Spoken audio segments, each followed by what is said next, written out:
সাত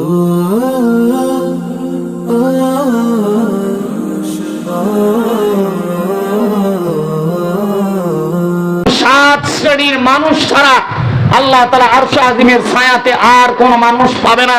এক নাম্বার ইমামুন আদিলুন, ন্যায়পরায়ণ বাদশা, ন্যায়পরায়ণ মেম্বার, ন্যায়পরায়ণ চেয়ারম্যান, ন্যায়পরায়ণ মন্ত্রী, ন্যায়পরায়ণ এমপি, ন্যায়পরায়ণ দেশের সরকার।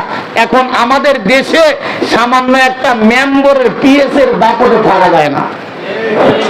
কথা বলে না, একটা মেম্বারের যদি পিএস হয়, পিএস তার দাপটে থাকা যায় না। আল্লাহর পয়গম্বর বলে ইমামুন আদিলুন। এক নাম্বার আল্লাহ তাআলা আরশ আজিমের নিচে কিয়ামতের ময়দানে ছায়া পাবে। নাম্বার 1, এক নাম্বার হলো ন্যায়পরায়ণ বাদশা। যদিও এখানে ন্যায়পরায়ণ বাদশা বলা হয়েছে, কিন্তু এখানে ন্যায়